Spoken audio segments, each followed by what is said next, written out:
Welcome back to the channel. Today we are going to go over the new B series skid steers from Case. These guys have been on the market for, I don't know, I think realistically they hit the dealers maybe 30 days ago. They're just now starting to trickle to the front lines, so they are a very new skid. If you've ever sat in a Case skid steer, you may think or have thought that the cab was pretty dated.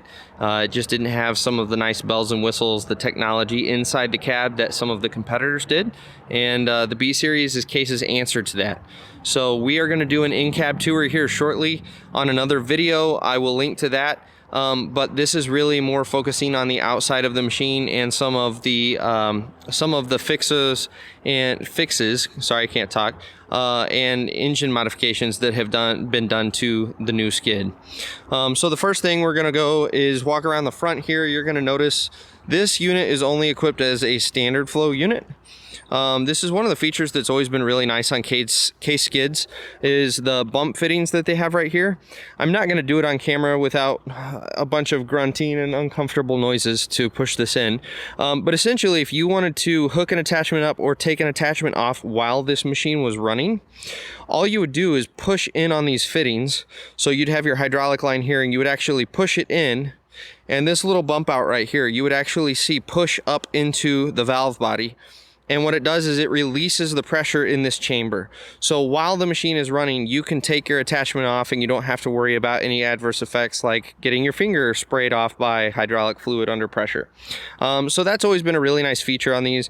And in case you're not familiar, these are your two supply lines for fluid. So one's going to be, depending on whether you're in one way or two way, one's going to be a return and a send. This is your Case drain, which is just going to dump excess fluid back into the tank for higher flow attachments.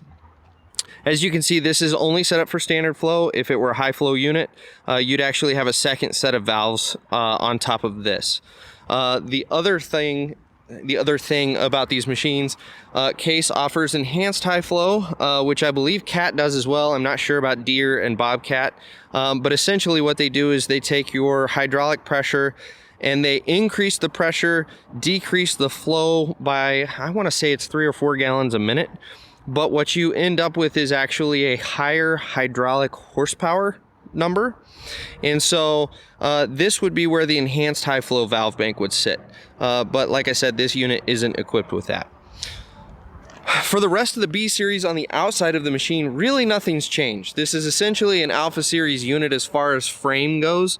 Nothing's really been modified on the outside of it that I can really tell, and nothing I've read has really given me any reason to think that it has, with the exception of this guy right here. For those of you familiar with Case, you're going to know that that is brand spanking new and you've never seen it before. It's a reverse camera. All I can say is it's about time.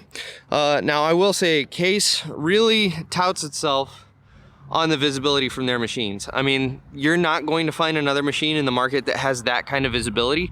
Whether you go to Bobcat, Deere, or Cat, you just can't compete with the visibility.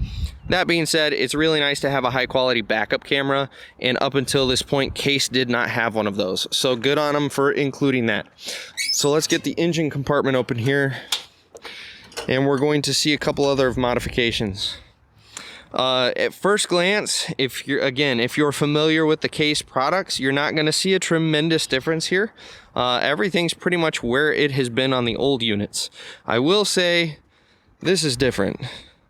The wiring harnesses. The wiring harnesses have been changed. You're going to notice down in here as well. They've been Kevlar wrapped. They actually have a mesh on the outside of them. And from what I understand, they've actually changed the way the harness is built so that it's supposed to be more rugged. Unfortunately, if you look back in here at the lovely engine harness over the top of the engine, that has not been changed. And from what I understand, that was where a lot of the wiring harness issues were stemming from. I'm a little disappointed that they didn't change that, but I don't work for Case. It wasn't my call. As far as everything else, it's pretty straightforward. It's going to be about like the old machine. There haven't been any real huge differences. One thing that you cannot see, sorry, that's a little loud. One thing you won't be able to see but we will get into a little more extensively in the cab, is the valves for the EH controls. So there were a lot of people that had complaints about the old EH controls on this machine, that they weren't very responsive, there was a lag time. That is all different, and I've been running this machine for about 15-20 minutes now, and it is night and day. This is not going to run anything like an Alpha Series, and if you did hate the old EH controls on the Alpha Series, I would say absolutely come give this machine a shot. It is not even remotely close. So they've actually changed the valves, they've changed the swash plates, they've changed everything from the mechanical valving inside to the actual handles that you're going to grip in the cab. Everything has been completely redone on the EH controls. So absolutely give this machine a second thought if you didn't like the previous EH controls. That's about all I can think of on the outside of the machine. So we're going to end this video here, and we're going to move inside the cab and do an in-cab tour and kind of go over some of the major differences. We'll see you on that video.